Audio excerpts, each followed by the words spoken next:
أعوذ بالله من الشيطان الرجيم بسم الله الرحمن الرحيم الحمد لله رب العالمين الرحمن الرحيم خالق السماوات والأرضين رب اشرح لي صدري ويسر لي أمري واحلل عقدة من لساني يفقه قولي صدق الله العظيم الصلاة والسلام عليك يا سيدي يا رسول الله وعلى آلك وأصحابك يا حبيب الله مصطفیٰ صلی اللہ تعالیٰ علیہ وآلہ وسلم کے نوکروں کے نوکر خانہ میں آنے والی تمام قابل احترام اہل ایمان، روزہ دار ماؤں بہنوں بیٹیوں، اپنے ادارے کی جملہ سٹاف اور طالبات کو پیار محبت اور امن کا پیغام سلام پیش کرتی ہوں۔ السلام علیکم ورحمۃ اللہ وبرکاتہ۔ دورہ سیرت النبی صلی اللہ تعالیٰ علیہ وآلہ وسلم میں ایمان والیوں، ہم الحمدللہ مکی نبی صلی اللہ تعالیٰ علیہ وسلم کی جو زندگی تھی ان کے ہم نے مراحل دیکھے، زندگی کو دیکھا، تو اب ہم چلتے ہیں نبی صلی اللہ تعالیٰ علیہ وآلہ وسلم کی جو مدنی زندگی تھی اس کی طرف میں۔ ایمان والیوں، مدنی زندگی کو 3 مرحلوں پر تقسیم کیا جا سکتا ہے۔ پہلا مرحلہ اس میں ہم دیکھیں گے جس میں فتنے اور اضطرابات برپا کیے گئے، اندر سے رکاوٹیں کھڑی کی گئیں اور باہر سے دشمنوں نے مدینہ کو صفحہ ہستی سے مٹانے کے لیے چڑھائیاں کی۔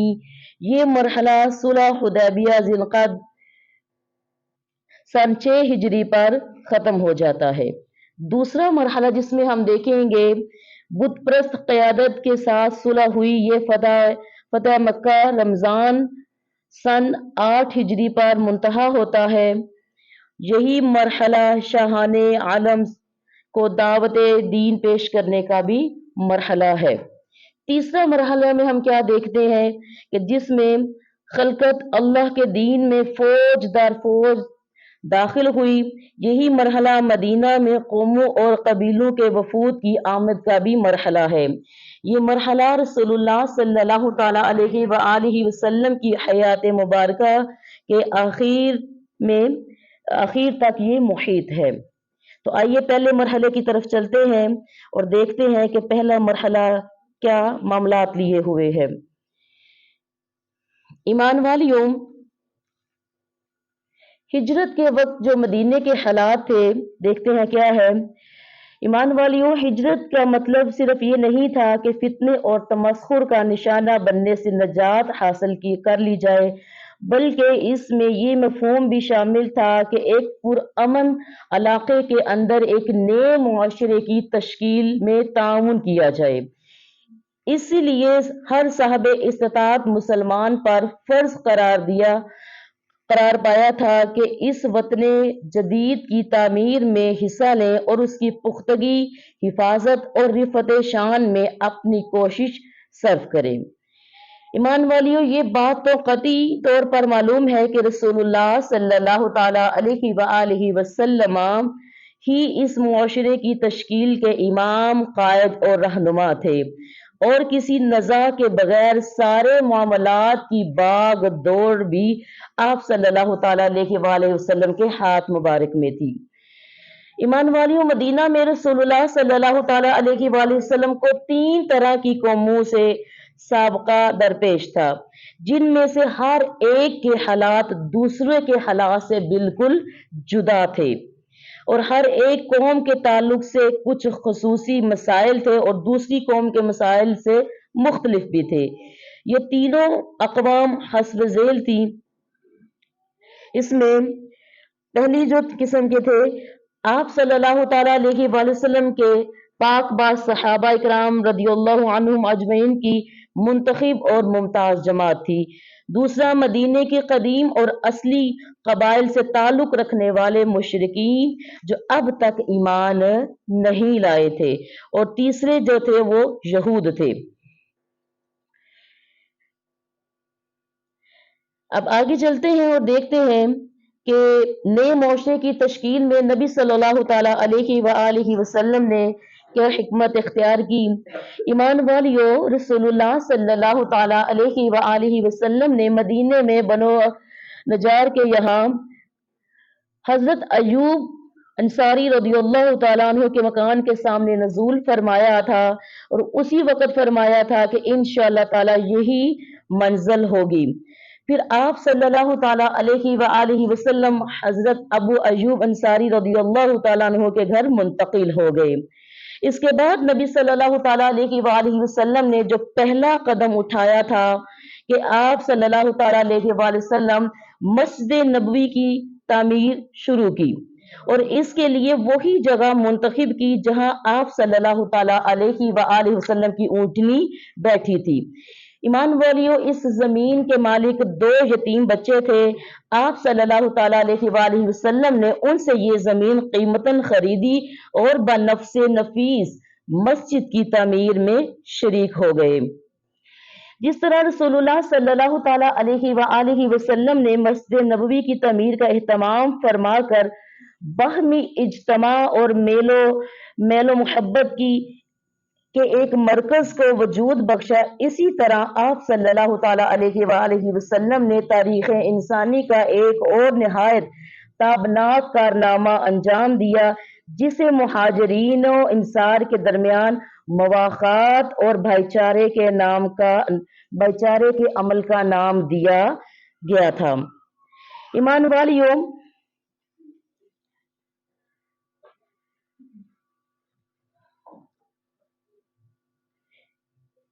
دیکھتے ہیں کہ اس کی قبائل کی جو معاشرے پر جو معاونیات کا اثر ہے وہ کیسا تھا۔ یاد رکھیے، ہمارے آقا صلی اللہ تعالیٰ علیہ وآلہ وسلم جو پیغمبر رہبر اعظم ہے، آپ صلی اللہ تعالیٰ علیہ وآلہ وسلم خود بھی ایسی معنوی اور ظاہری خوبیوں اور کمالات، خداداد صلاحیتوں، مکارم اخلاق اور محاسن اعمال سے متصف تھے کہ خود بخود آپ صلی اللہ تعالیٰ علیہ وآلہ وسلم کی جانب دل کھینچے چلے جاتے تھے اور جانیں قربان ہونا چاہتی تھی۔ چنانچہ آپ صلی اللہ تعالیٰ علیہ وآلہ وسلم کی زبان سے جو کلمہ صادر ہوتا، صحابہ کرام اس کی بجا آوری کے لیے دوڑ پڑتے اور ہدایات و رہنمائی کی جو بات آپ صلی اللہ تعالیٰ علیہ وآلہ وسلم ارشاد فرماتے اسے حرز جاں بنانے کے لیے گویا ایک دوسرے سے آگے نکلنے کی بازی میں لگ جاتے۔ اس طرح کی کوششوں کی بدولت نبی صلی اللہ تعالیٰ علیہ وآلہ وسلم مدینے کے اندر ایک ایسا معاشرہ تشکیل دینے میں کامیاب ہو گئے جو تاریخ کا سب سے زیادہ باکمال اور شر سے بھرپور معاشرہ تھا۔ ایمان والیوں، اب آگے دیکھتے ہیں کہ یہود کے ساتھ جو معاہدہ ہوتا ہے اس میں کیا ہے۔ یاد رکھیں ایمان والیوں کے مدینے کے سب سے جو قریب ترین پڑوسی تھے وہ یہود تھے۔ یہ لوگ اگرچہ در پردہ مسلمانوں سے عداوت رکھتے تھے لیکن انہوں نے ابھی تک کسی محاذ آرائی اور جھگڑے کا اظہار نہیں کیا تھا۔ اس لیے رسول اللہ صلی اللہ تعالیٰ علیہ وآلہ وسلم نے ان کے ساتھ ایک معاہدہ منعقد کیا جس میں انہیں دین و مذہب اور جان و مال کی مطلق آزادی دی گئی تھی اور جلا وطنی، ضبطی جائیداد یا جھگڑے کی سیاست کا کوئی رخ اختیار نہیں کیا گیا تھا۔ ایمان والیوں، اس معاہدے میں اسی معاہدے کے ضمن میں یہ معاہدہ اسی معاہدے کے ضمن میں ہوا تھا جو خود مسلمانوں کے درمیان باہم طے پایا تھا۔ اب جب یہ معاہدہ ہوا تو قریش مکہ کا جو رد عمل ہے اس پہ بھی ہم دیکھتے ہیں۔ یہ جب انہوں نے دیکھا کہ مسلمان ان کی گرفت سے چھوٹ نکلے ہیں تو وہ کیا کرتے ہیں کہ یہ دیکھ کر ان کا جوش جو غضب تھا وہ بھڑک اٹھا کہ مسلمان ان کی گرفت سے چھوٹ نکلے ہیں اور انہیں مدینے میں ایک پرامن جائے قرار مل گئی ہے۔ چنانچہ انہوں نے کیا کیا، انہوں نے عبداللہ بن ابی کو جو ابھی تک کھلم کھلا مشرک تھا اس حیثیت کی بنا پر ایک دھمکی آمیز خط لکھا کہ وہ انصار کا سردار ہے، کیونکہ انصار اس کی سربراہی پر متفق ہو چکے تھے اور اگر اسی دوران رسول اللہ صلی اللہ تعالیٰ علیہ وآلہ وسلم کی تشریف آوری نہ ہوتی تو اس کو اپنا بادشاہ بھی وہ بنا لیتے، لیکن اللہ کے نبی جب آئے تو وہ اس کی بادشاہت رہ گئی۔ مشرکین نے اپنے اس خط میں عبداللہ بن ابی کو اور اس کے مشرک رفقا کو مخاطب کرتے ہوئے دو ٹوک لفظوں میں اپنی بات لکھ دی۔ جب نبی صلی اللہ تعالیٰ علیہ وآلہ وسلم کو اس خط کی خبر ہوئی تو آپ صلی اللہ تعالیٰ علیہ وآلہ وسلم ان کے پاس تشریف لے کر گئے اور فرمایا قریش کو کہ قریش کی دھمکی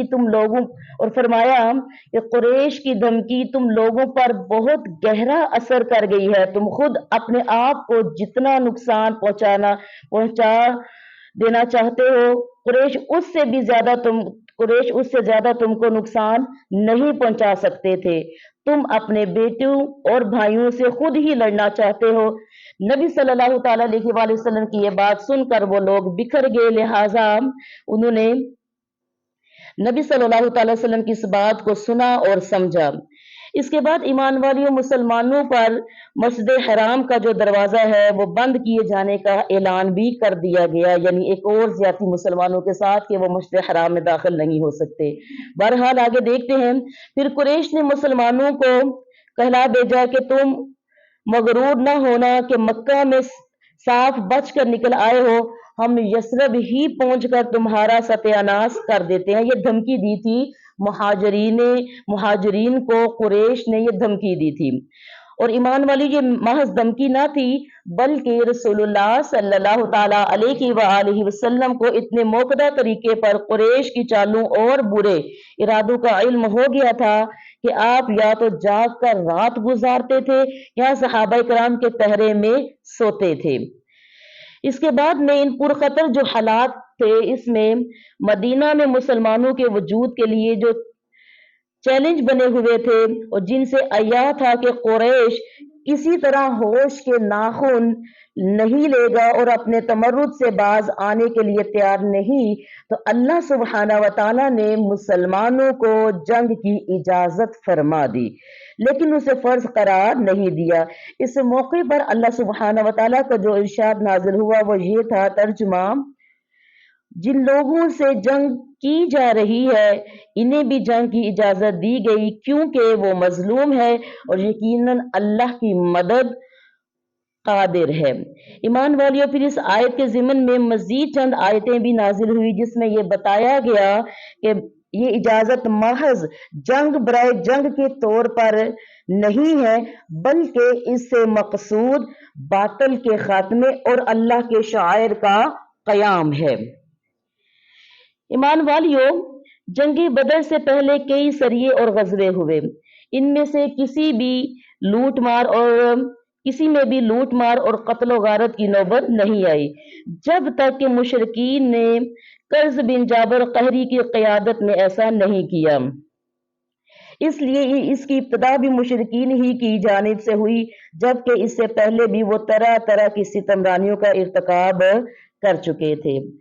اب اس کے بعد میں ایک ایسا مارکا آتا ہے جس کو اسلام کا پہلا فیصلہ کن مارکا یعنی کہ غزوہ بدر کہا جاتا ہے۔ حق اور باطل کے درمیان ایک بہت بڑا مارکا وجود میں آیا۔ ایمان والیوں، سن 2 ہجری میں رمضان کا روزہ اور صدقہ فطر فرض کیا گیا اور زکوٰۃ کے مختلف نصابوں کی تفصیلاً تعین کی گئی۔ صدقہ فطر کی فرضیت اور زکوٰۃ کے نصاب کے تعین سے اس بوجھ اور مشقت میں بڑی کمی آ گئی جس سے فقراء مہاجرین کی ایک بڑی تعداد دوچار تھی کیونکہ وہ طلب رزق کے لیے زمین میں دوڑ دھوپ کے امکانات سے محروم تھے۔ پھر نہایت نفیس موقع اور خوشگوار اتفاق یہ تھا، ایک اچھا موقع اور خوشگوار اتفاق یہ ہوا کہ مسلمانوں نے اپنی زندگی میں پہلی عید جو منائی وہ شوال سن 2 ہجری کی عید تھی جو جنگ بدر کی فتح مبین کے بعد پیش آئی تھی۔ اس کے بعد ایمان والیوں معاملہ یہی تک قریش کے ظلم کا معاملہ یہی تک نہیں تھا بلکہ جنگ بدر میں شکست کھا کے مشرکین غصے سے چونکہ بے قابو ہو چکے تھے اور پورا مکہ نبی صلی اللہ تعالیٰ علیہ وآلہ وسلم کے خلاف ہانڈی کی طرح کھول رہا تھا۔ بالآخر مکہ کے 2 بہادر نوجوانوں نے طے کیا کہ وہ اپنی دانست میں اس اختلاف و شقاق کی بنیاد اور اس ذلت و رسوائی کی جڑ نعوذ باللہ میرے اور تمہارے نبی صلی اللہ تعالیٰ علیہ وسلم کا خاتمہ کر دیں گے، ان کو قتل کر دیں گے۔ ایمان والیوں، یہ تھا ہمارا آج کا دورہ سیرت النبی صلی اللہ تعالیٰ علیہ وسلم کا جو مدنی زندگی کا مختصر جائزہ میں نے آپ کے سامنے رکھا. کل انشاءاللہ مزید. والسلام فی امان اللہ.